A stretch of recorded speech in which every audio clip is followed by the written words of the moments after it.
गृहस्थ एक आश्रम है, बहुत बहुत प्यारा आश्रम है। हमको समझना चाहिए कि आश्रम में कैसे रहना चाहिए, आश्रम के नियम क्या होते हैं, आश्रम की एक कर्तव्य क्या होते हैं।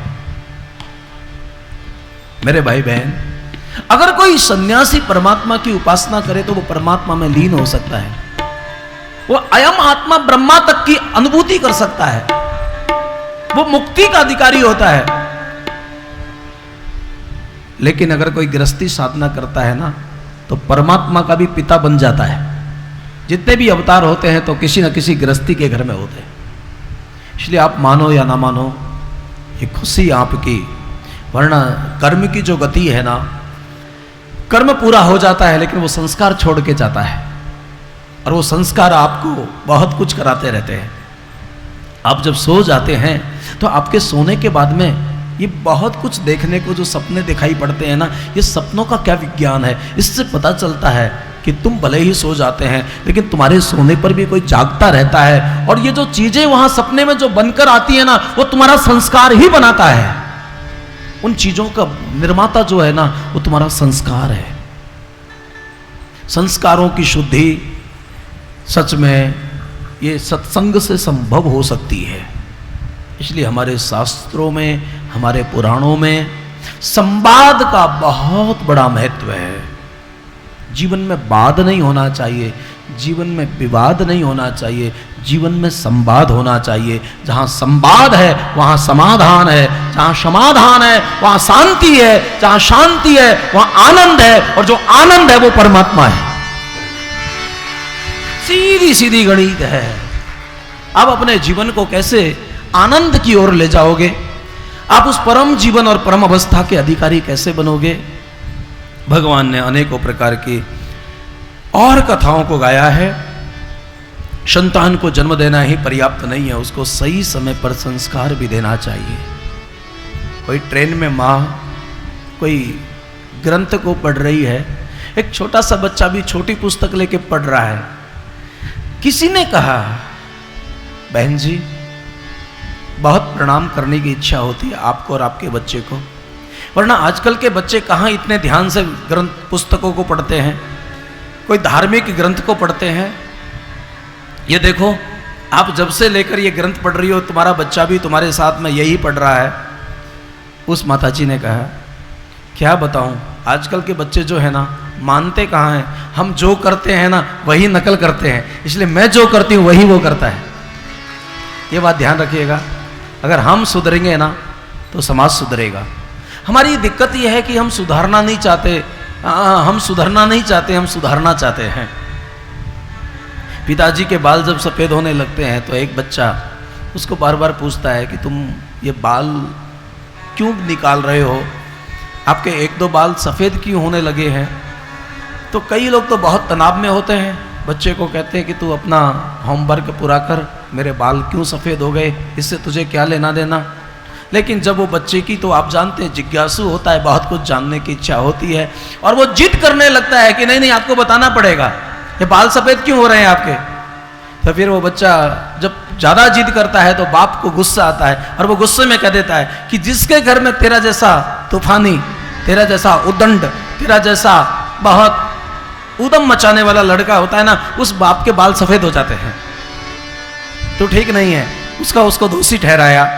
बच्चा तो आजकल के हैं, बस सुनने की देरी थी, तुरंत जवाब दिया, पिताजी का तो पूरा सर ही सफ़ेद है, दादाजी का तो, क्योंकि दादाजी जो है ना उसके बेटे आप हैं।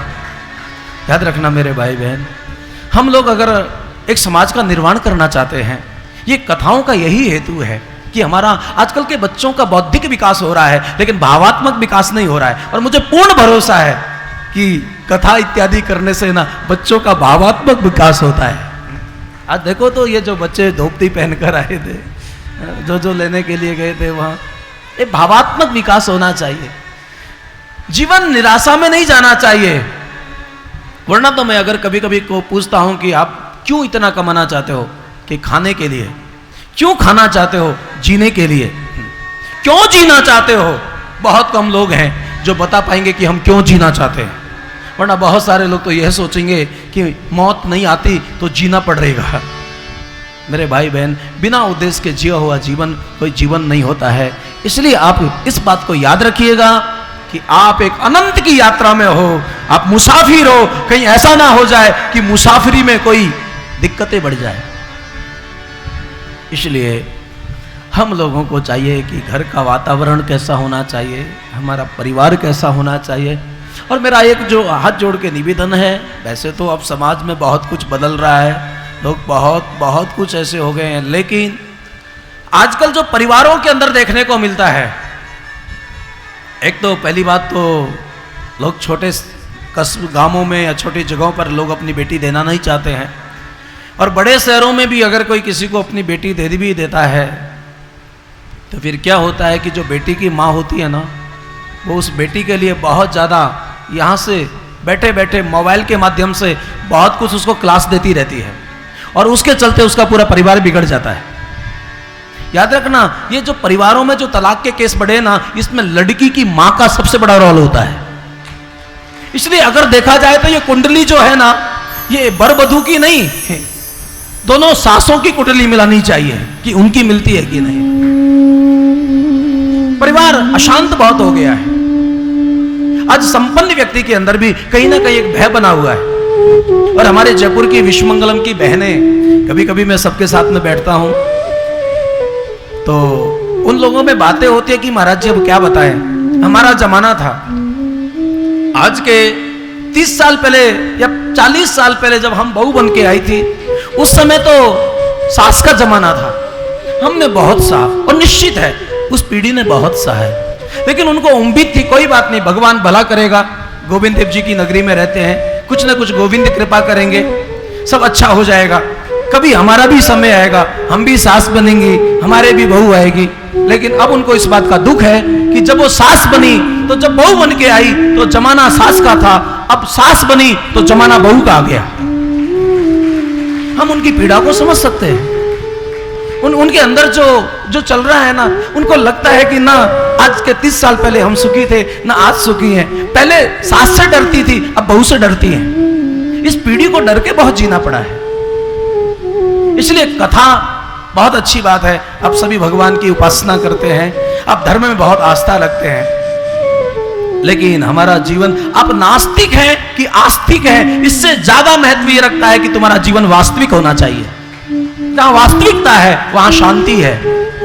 मेरा जीवन का यही हेतु है कि कैसे भी आपके जीवन में ये प्रसन्नता का भाव बना रहे, आपके चेहरों पर ये जो मुस्कुराहट है ना, आपको जब हम कथा में मिलते हैं ना, आपको नाचते हुए देखते हैं, आपको गाते हुए देखते हैं ना, तो सच में हमको बहुत अच्छा लगता है, और ऐसा लगता है कि दुनिया बहुत अच्छी है। लेकिन जब तुमको अकेले में मिलते हो, तुम्हारे दुखों को सुनते हैं ना, तो हमको लगता है कि हे भगवान, ये तो बहुत दुखी हैं।